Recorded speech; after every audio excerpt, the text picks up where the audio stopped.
Baik, di sini saya akan menjelaskan tentang dasar filosofis pandangan dan inovasi silabus dan RPP PAI. Landasan filosofis pengembangan dan inovasi materi PAI merupakan pertimbangan atau alasan yang menggambarkan bahwa peraturan yang dibentuk dalam pembelajaran mempertimbangkan pandangan hidup, kesadaran, dan cita hukum yang meliputi suasana kebatinan serta falsafah bangsa Indonesia yang bersumber dari Pancasila dan pembukaan Undang-Undang Dasar Negara. Ini menjadi salah satu landasan filosofis dari RPP Pendidikan Agama Islam. Lalu filosofis atau pandangan hidup dalam dunia pendidikan bertujuan untuk memberikan arah bagi peserta didik dalam belajar. Ketika memiliki arah belajar yang jelas, peserta didik dapat mengeksploitasi kemampuan yang ada dalam dirinya sehingga dapat mencapai hasil yang terbaik.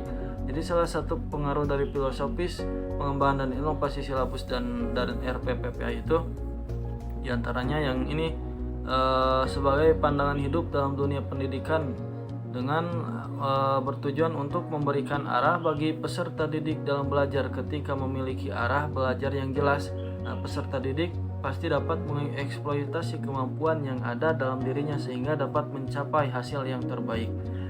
Lalu filsafat memberikan arah dan metodologi terhadap praktik teknik pendidikan. Kemudian praktik-praktik pendidikan tersebut memberikan bahan-bahan bagi pertimbangan filosofis. Keduanya ini sangat berkaitan erat. Hal inilah yang menyebabkan landasan filosofis menjadi landasan penting dalam pengembangan kurikulum. Jadi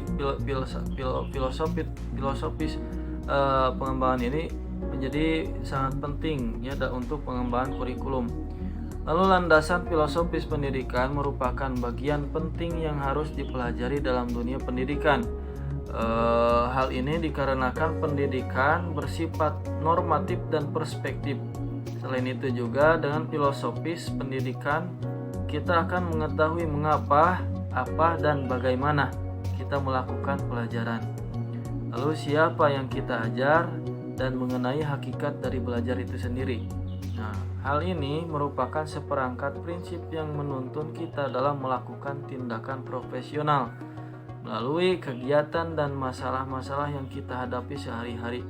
Selain itu juga, seiring dengan derasnya arus tukar informasi mengenai sistem pendidikan yang beragam di berbagai negara, berkembang pula sebuah disiplin baru yang dipandang sejak tahun 1960. Ini sudah lama, yang disebut comparative education. Tujuannya adalah mengetahui berbagai macam perbedaan sistem pendidikan di dunia, dengan kata lain bertujuan untuk mengetahui berbagai prinsip yang mendasari pengaturan perkembangan sistem pendidikan nasional. Lalu selanjutnya filosofis di sini filosofis pengembangan dan inovasi materi PAI adalah asumsi filosofis yang dijadikan titik tolak dalam rangka studi dan praktik pendidikan. Dalam pendidikan terdapat momen studi pendidikan dan momen praktek pendidikan. Melalui studi pendidikan ini akan diperoleh pemahaman tentang landasan-landasan pendidikan yang akan dijadikan titik tolak praktek pendidikan. Dengan demikian, landasan filosofis pendidikan sebagai hasil studi pendidikan tersebut dapat dijadikan titik tolak dalam rangka studi pendidikan yang bersifat filsafiah, yaitu pendekatan yang lebih komprehensif, spekulatif, dan normatif. Peranan landasan filosofis pendidikan juga memberikan rambu-rambu apa dan bagaimana seharusnya pendidikan dilaksanakan. Seperti yang dikatakan Mustadi pada tahun 2015, mengatakan bahwa kebutuhan akan guru sebagai tenaga pendidik yang berkualitas dan profesional itu sangatlah penting. Itu adalah sekilas tentang materi dari dasar filosofis pengembangan dan inovasi silabus dan RPP PAI. Baik, untuk materi yang selanjutnya, tujuan pengembangan dan inovasi silabus dan RPP PAI. Di sini yang pertama ada tujuan pengembangan dan inovasi silabus PAI. Jadi, silabus ini haruslah dikembangkan berpusat pada potensi, perkembangan, kebutuhan, kepentingan peserta didik, dan lingkungannya.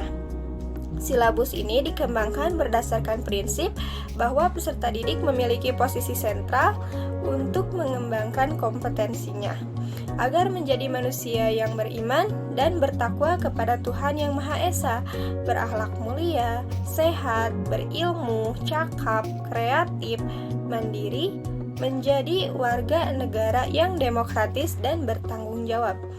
Untuk mendukung pencapaian tersebut, pengembangan kompetensi peserta didik disesuaikan dengan potensi, perkembangan, kebutuhan, kepentingan peserta didik, dan tuntutan lingkungan. Memiliki posisi sentral berarti kegiatan pembelajaran berpusat pada peserta didik. Adapun tujuan dari pengembangan dan inovasi silabus PAI diantaranya, yang pertama, sebagai acuan untuk mengembangkan pembelajaran dalam mencapai pendidikan yang bermutu dengan standar yang jelas, target yang terukur, dan budaya yang akan dicapai. Yang kedua, sebagai pedoman pengembangan perangkat pembelajaran lebih lanjut, mulai dari perencanaan, pengelolaan kegiatan pembelajaran, dan pengembangan penilaian. Dan untuk yang ketiga, sebagai pedoman dalam pengembangan pembelajaran lebih lanjut, seperti pembuatan rencana pembelajaran, pengelolaan kegiatan pembelajaran, dan pengembangan sistem penilaian. Jadi, silabus ini merupakan sumber pokok dalam penyusunan rencana pembelajaran. Rencana pembelajaran itu untuk satu kompetensi maupun satu kompetensi dasar.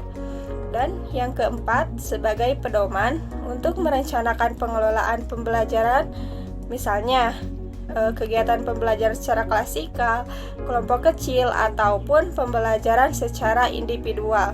Demikian pula ya, silabus ini dapat bermanfaat untuk mengembangkan sistem penilaian. Untuk materi selanjutnya yaitu tujuan pengembangan dan inovasi RPP PAI. Jadi RPP ini haruslah tanggap terhadap perkembangan ilmu pengetahuan. RPP ini dikembangkan atas dasar bahwa ilmu pengetahuan itu berkembang secara dinamis. Oleh karena itu, semangat dan isi RPP haruslah memberikan pengalaman belajar peserta didik untuk mengikuti dan memanfaatkan perkembangan ilmu pengetahuan, teknologi maupun seni. Adapun ya, tujuan dari RPP ini diantaranya yang pertama, mempermudah, memperlancar, dan meningkatkan hasil proses belajar mengajar. Yang kedua, dengan menyusun rencana pembelajaran secara profesional, sistematis, dan berdaya guna, maka guru harus mampu melihat, mengamati, juga menganalisis, dan memprediksi program pembelajaran sehingga kerangka kerja yang logis dapat terencana. Dan yang ketiga, sebagai acuan bagi guru untuk melaksanakan kegiatan belajar mengajar ataupun kegiatan pembelajaran agar lebih terarah dan berjalan secara efektif dan efisien. Jadi dengan kata lain, RPP ini berperan sebagai skenario proses pembelajaran. Oleh karena itu, RPP hendaknya bersifat luas ataupun fleksibel dan memberi kemungkinan bagi guru untuk menyesuaikan dengan respon siswa dalam proses pembelajaran yang sesungguhnya. Baik, di sini saya akan menjelaskan bagian D, yaitu langkah-langkah pengembangan dan inovasi silabus dan RPP PAI. Yang pertama, pengembangan silabus. Langkah awal yang perlu diperhatikan dalam mengembangkan silabus di madrasah adalah dengan membentuk tim pengembangan silabus yang ditugaskan mengembangkan silabus. Yang pertama ada mengisi standar kompetensi dan kompetensi dasar, mengkaji standar kompetensi dan juga kompetensi dasar mata pelajaran sebagaimana tercantum dalam standar isi. Yang kedua, mengidentifikasi materi pokok. Yang ketiga, mengembangkan kegiatan pembelajaran. Yang keempat, merumuskan indikator. pencapaian kompetensi. Yang kelima, mengidentifikasi materi standar yang menunjang SK dan KD. Yang keenam, mengembangkan pengalaman belajar. Yang ketujuh, penentuan jenis penilaian. Yang kedelapan, menentukan alokasi waktu yang dibutuhkan. Yang kesembilan, menentukan sumber belajar. Yang kesepuluh, mengembangkan pendidikan karakter. Yang kesebelas, perbaikan. Selanjutnya ini tentang contoh-contoh hasil pengembangan dan inovasi silabus dan RPP PAI dalam pendidikan di era Society 5.0. Nah, seperti yang kita ketahui ya bahwa pengembangan RPP ini merupakan salah satu tahapan dalam pengembangan kurikulum, khususnya menjawab pertanyaan apa yang akan diajarkan, bagaimana mengajarkannya, serta alat dan cara apa yang digunakan untuk mengukurnya. Nah, untuk menjawab semua itu, RPP merupakan tindak lanjut dari kegiatan pengembangan silabus RPP. Lalu RPP ini juga bermanfaat sebagai pedoman bagi guru dalam pengolahan kegiatan pembelajaran. Beberapa contoh hasil pengembangan dan inovasi silabus dan RPP diantaranya memenuhi sebagai berikut. Yang pertama, RPP yang baik membuat guru lengkap, mantap, dan yakin sewaktu mengajar. Lalu yang kedua, RPP menolong guru untuk memikirkan pelajaran sebelum pelajaran itu diajarkan, sehingga kesulitan-kesulitan belajar dapat diramahkan dan jalan keluarnya dapat dicari.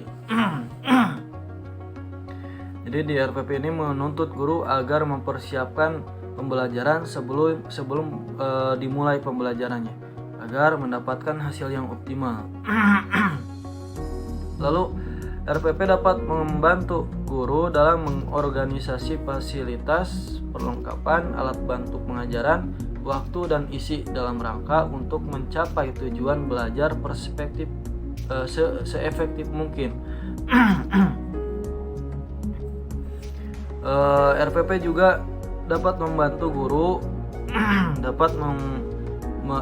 guru berpegang pada jadwal yang telah disesuaikan dan menambah keyakinan bahwa prosedur yang dipilih dapat dilaksanakan sebaik mungkin dengan waktu dan fasilitas yang tersedia. Lalu RPP dapat membuat guru dalam menghubungkan tujuan dan prosedur kepada tujuan keseluruhan dari mata pelajaran yang diajarkan. RPP dapat meyakinkan guru bahwa informasi-informasi penting telah dimasukkan dalam persiapannya. Lalu RPP dapat membuat guru merencanakan motivasi di kelas, pertanyaan-pertanyaan dan diskusi-diskusi penting yang mungkin diperlukan. Juga RPP dapat dipakai sebagai rekaman dari apa yang telah diajarkan. RPP juga dapat memberikan dasar-dasar perbaikan selanjutnya. Nah, untuk mendapatkan RPP yang baik serta dapat memberikan kontribusi dalam rangka peningkatan kualitas pendidikan, inovasi dalam pembuatan RPP mutlak diperlukan ya. Pembelajaran merupakan salah satu komponen rencana pelaksanaan pembelajaran. Guru yang dikategorikan baik salah satunya guru yang menyampaikan tujuan pembelajaran pada kegiatan awal pembelajaran. Rumusan tujuan pembelajaran biasa berpedoman pada rumus ABCD, yakni audien, behavior, condition, dan degree dalam kaitannya dengan peningkatan kualitas. Nah, guru sebaiknya menggagas tujuan pembelajaran dengan kalimat yang inovatif, jelas, realistis, dapat diukur dan menarik. Sebagai contoh, silakan misalkan bandingkan contoh rumusan tujuan pembelajaran yang berikut ini. Yang ini, setelah pembelajaran selesai, siswa akan dapat menjelaskan proses terjadinya fotosintesis. Nah, dengan tidak mengurangi maknanya, rumusan tujuan pembelajaran tersebut dapat kita ubah dengan kalimat yang lebih realistis menjadi dalam waktu 10 menit dengan melalui kegiatan praktek siswa akan mampu menjelaskan proses terjadinya fotosintesis dengan baik.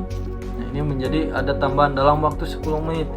Nah, di sini terdapat beberapa prinsip yang harus dijadikan dasar dalam pengembangan silabus, yaitu ilmiah, relevan, sistematis, konsisten, memadai, aktual, fleksibel, dan menyeluruh sebagaimana yang ditentukan oleh Departemen Nasional. Nah, berikut adalah contoh dari hasil pengembangan dan inovasi silabus RPP PAI dalam pendidikan era Society 5.0.